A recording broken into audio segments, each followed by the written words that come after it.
I think as long as you understand what the risks are and you know how to manage the side effects, I think ethically, for sure, there's nothing wrong with it. Biologically,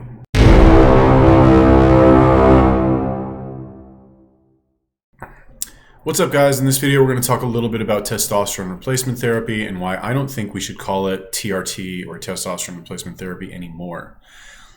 I think that's very misleading, and I think that the name that it has been given, while maybe from a medical standpoint, makes it seem like it's acceptable as a medical practice to provide, because it sounds good on the surface, right? It's like, oh, you're not producing as much testosterone as you used to, so we're going to supplement with additional testosterone to bring you back up to where you were before, right? Sounds like that's pretty good, right? So I mean, that's reasonable. It's plausible that a medical professional would want to do that, but the issue is that that's not what's actually happening.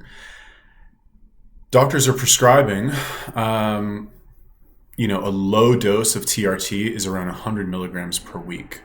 And that is about double what a human male is going to produce at its peak, who's genetically superior and lives an amazing lifestyle. Guys, when they're young, they'll produce between 5 to 7 milligrams of test per day.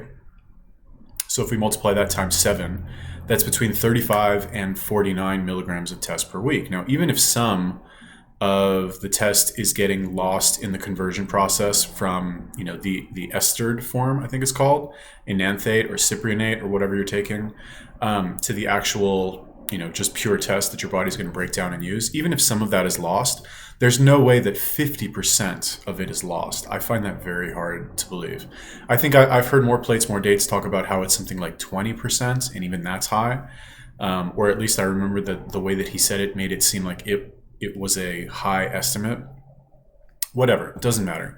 The point is that people are taking way more than they would normally produce, and the effective dose is more than they would normally produce, which is fine. Let me just say, first of all, I'm not against TRT. I'm not saying TRT is bad or it's ethically wrong or people who do it should go to jail or anything stupid like that. I'm not saying that at all.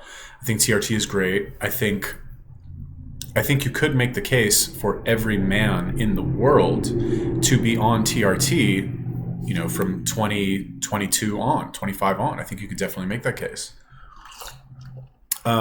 But I think, the issue that I have, and maybe this is nitpicking, or it'll seem like nitpicking to some of you, but I don't think we should call it testosterone replacement therapy, because that's not what it is. You're not replacing any testosterone. You are providing more testosterone than your body would actually produce naturally. Even at its peak, even, the most, elite athlete in the world, I'm exaggerating, but 99.9% of human beings on the planet are not going to produce 7 milligrams of testosterone per day.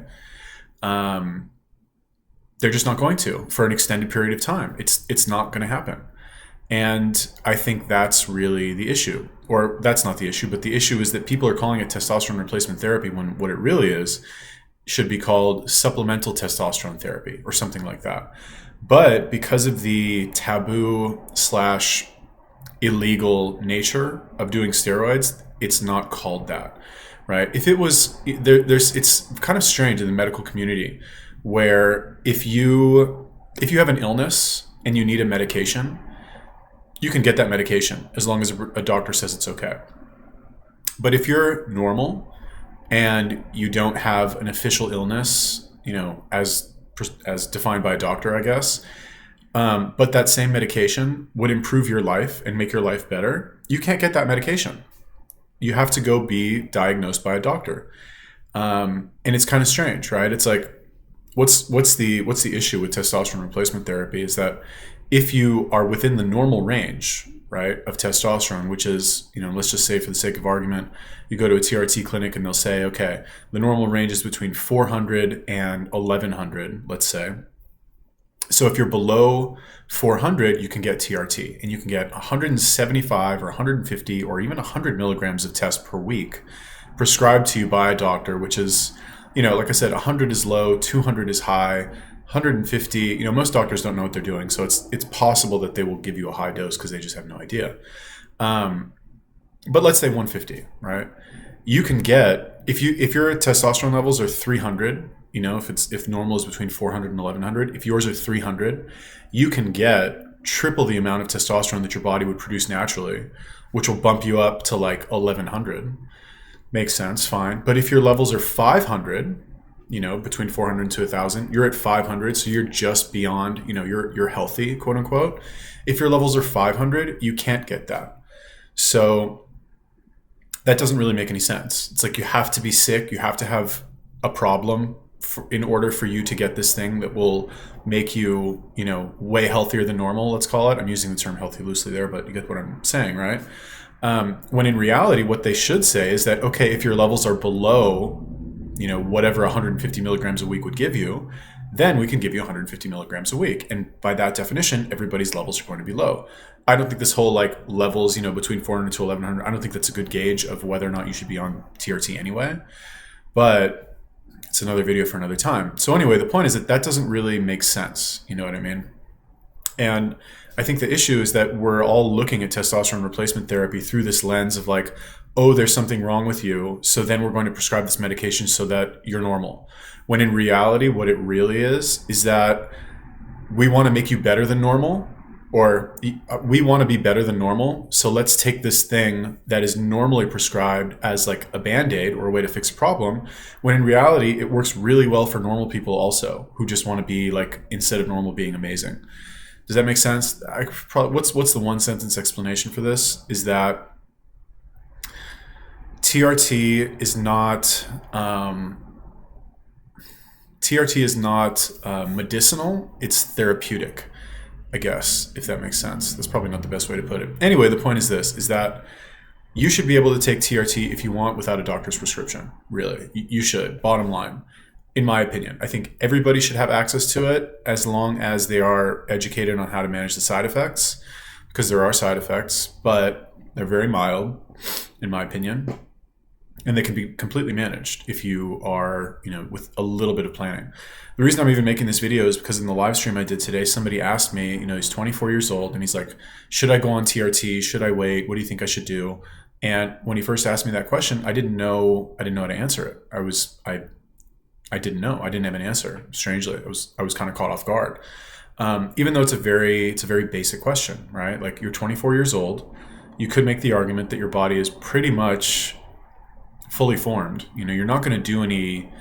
You're not really developing. You're kind of at the tail end of your development by 24 as a man, right? You're kind of like, you're headed into your peak, right? You're headed into your peak. You might coast at your peak for a little while, and then physically you're going to start to go downhill. It's just the way it is. So is it okay to do them to do TRT at 24? I think it is. I think as long as you understand what the risks are and you know how to manage the side effects, I think ethically, for sure, there's nothing wrong with it. Biologically, I don't think that it will fuck you up long term. That's my opinion.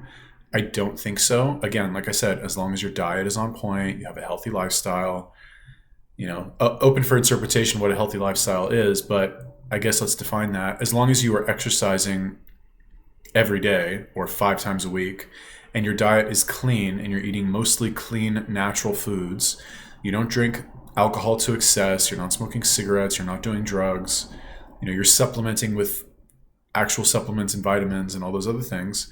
I think as long as your lifestyle is that way, then I think it's fine to do TRT.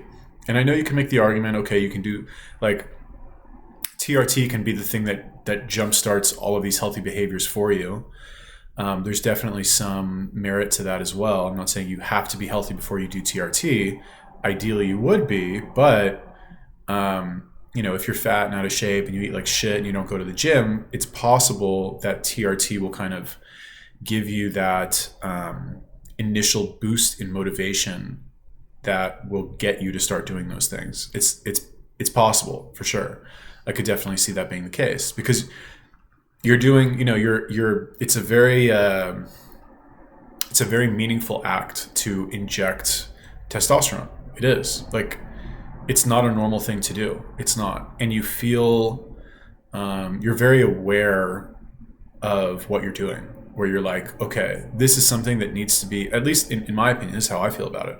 It's definitely something that needs to be respected, and you need to tighten up other areas of your life because there are side effects, and if you do not have all your ducks in a row, you don't have a clean diet, you're not doing cardio, you're not exercising, you're not taking care of yourself, then you are going to have a problem. And it's not a good idea to have, it's not a good idea to have a problem anyway.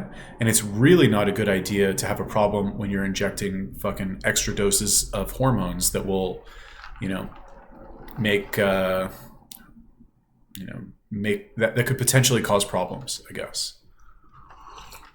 So anyway, I don't think we should call it TRT. I think we should call it STT, supplemental testosterone therapy, something like that. I don't know. The name is still open for interpretation. But regardless, I think if you are considering going on low dose testosterone, I encourage you to think of it in that way. Don't think of it, don't even use the words TRT, right? Because when you use the words TR or the abbreviation TRT, when you say that, it implies that you're like fixing something that's wrong with you, when that's really not the case. What you're actually doing, because it's, I don't know, whatever. Anyway, what you're actually doing is supplementing with something that is going to make you healthier overall, right? Do we say like creatine? What would it even be? Creatine replacement therapy? Like, no, you don't. You say you're supplementing with additional creatine, because the creatine that you're getting now is not enough. Now I know, fine, you get creatine from meat and whatever, fine, I get it, it's different. Your body's not naturally producing creatine as far as I know. Maybe it is, but I don't know. Is it? I don't know. But anyway, that's my little idea on that. I think TRT is great. I think that is something that should be evaluated by any man who's interested in being healthy. And I think there's even the case that you can make for women taking extremely low doses of it as well. Women produce testosterone naturally also. Need to be a little bit more careful with the dosing with women, because you don't want them to turn into men. But there are a lot of benefits that I think would be very beneficial for women to have higher testosterone. That's just me. I don't know. So anyway, that's my little video on that. What do you guys think about that? Do you agree? Do you disagree? Let me know. Leave me a comment. Peace. What's up, guys? Thanks for watching the video. Just wanted to let you know that the course that I have been working on, The Minimalist Guide to Fitness, is finally done. It is available for sale. You can pick it up by clicking the link in the description, or you can just go and learn more about it and see what I've been up to for the past couple months. Now, it's got a section on nutrition. It's got a section on eating frequency. It's got a section on how to exercise, the principles of exercise. It's got sample workouts. It's got exercise demonstrations. It's got recipes. It's got a collection of some of my best YouTube videos. In my opinion, the most thorough, in-depth presentations that I've made on my YouTube channel that I will be removing from my YouTube channel, and this will be the only place that you can access them from now on. So I highly recommend you guys check it out if you're looking for a full, complete program that covers nutrition and fitness and supplements and all that other stuff that I mentioned. The price will be reduced for the next few weeks until the end of the year, at which point I will be adding more content to it and raising the price. So if you buy it now, you'll have lifetime access to it, and all of the stuff that I add in the future, you will get for free, and you won't have to pay the increased price. All right, so if you're interested in that, click the link in the description. Also, just wanted to let you guys know that I am offering one-on-one personal fitness coaching for those of you who are very serious and want a little bit more personal attention from me. There is an application form in the description of this video as well. So if you're interested in that, go fill out that form and we'll see if we're a good fit. And we'll take it from there. Thanks for watching the video. See you on the next one. Peace.